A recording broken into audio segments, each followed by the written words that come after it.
I and the co-authors of this video holds no financial interest.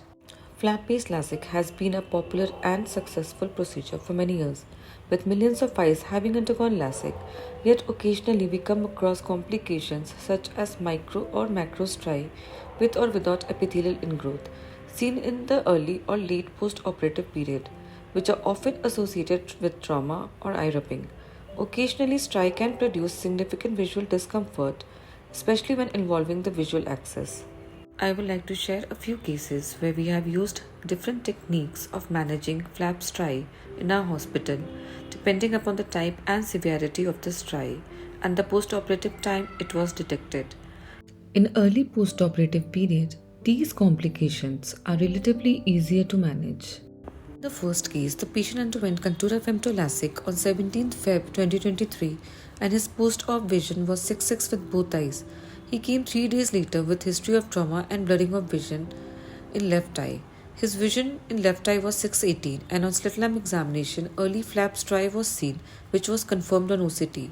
We managed the case by lifting the flap and clearing the epithelium from the flap edge and the stromal bed using a patent spatula.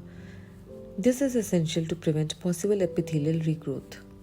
We reposition the flap and gently but firmly stretch the flap on the epithelial surface, pushing the edges away from the central cornea.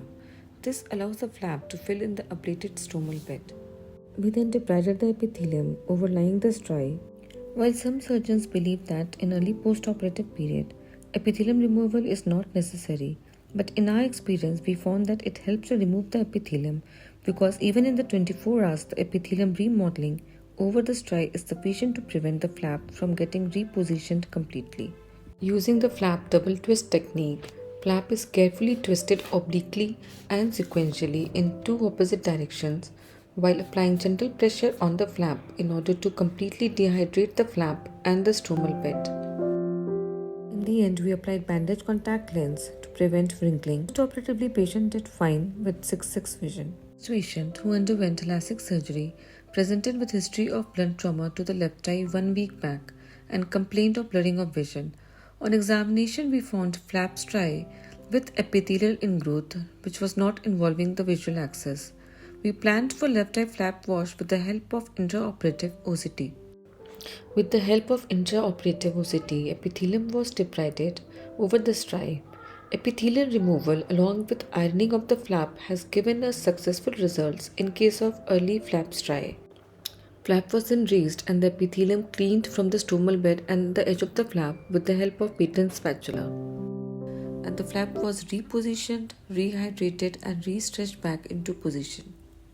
IOCT used intraoperatively is a new tool to manage post-LASIK complications since we can see the extent of flap striae and epithelial ingrowth and treat accordingly. It further helps to manage the case on table, like how far to lift the flap, see the flap apposition at the end of the surgery, and also the surgical results. Our next patient presented with history of old trauma and complained of severe loss of vision. On examination, there were microstriae with fibrotic epithelial ingrowth. Center of growth was confirmed on OCT, so we had to lift up the whole flap, wash the pocket of white fluid, and clean the bed and interface with Patton's spatula. But since the scarring was very dense, diamond burr was used to remove some of the epithelial ingrowths from the interface and the bed. The video has been made short to focus on important steps, but the whole procedure took about 20 to 30 minutes time.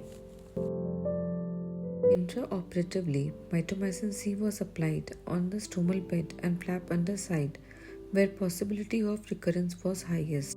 It is surgeon's prerogative to use mitomycin C in patients who may demand so, like in long-standing or persistent striae.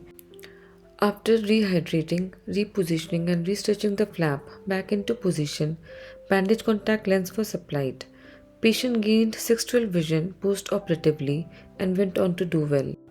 My next case is post-LASIK patient who had history of trauma and on slit lamp examination, vertical flap striae was seen on retroillumination through a dilated pupil, which was confirmed as negative staining of tear films on fluorescein stain. Since the striae was involving the visual axis, we decided to remove the epithelium first as epithelium acts like a glue and does not allow the striae to get released. We carefully dissected the corneal flap along the edges and went inside and lifted the flap from the stromal bed. We did the cleaning up and cleaned up the epithelium from the bed and the interface. We then stained the stromal bed and the interface with fluorescent stain. Flap striae is best seen by a negative staining with fluorescent at the apices of the striae and pooling in the trough, which helped in further cleaning up of epithelium. After washing excess fluorescent stain, we expressed the fluid, ironed the flap, and approximated its edges to the stromal bed. In the end, we applied banded contact lens. I would like to show an interesting case when we first started doing smile surgery in our hospital, where we were asked to do a few cases of flex. This was a learning case for all of us. As compared to smile, flex requires a much bigger side cut, which probably exposed the patient to a high risk of complications, as the hinge was inferior, so the lid movements played a role in such cases. We can see microstriae with epithelial ingrowth involving the visual axis, the extent of which was confirmed on OCT. We managed the case by lifting up the cap, which was 50% of the cap made. We were able to remove it adequately and clear the epithelium from the edge of the flap and the stromal bed. This was confirmed by negative staining with fluorescent stain. Intraoperatively, mitomycin C was applied on the stromal bed and interface to prevent recurrence. Flap was repositioned, rehydrated, and re-stretched back into position. Bandage contact lens was applied. Patient did well post-operatively with 6/9 vision. To conclude, I have shown various situations and different techniques used in the management of LASIK flap striae, and whatever works best in surgeon's hand can be his personal preference. Early recognition and treatment of LASIK flap striae is associated with better visual outcome and reduced risk of developing fixed folds. Thank you.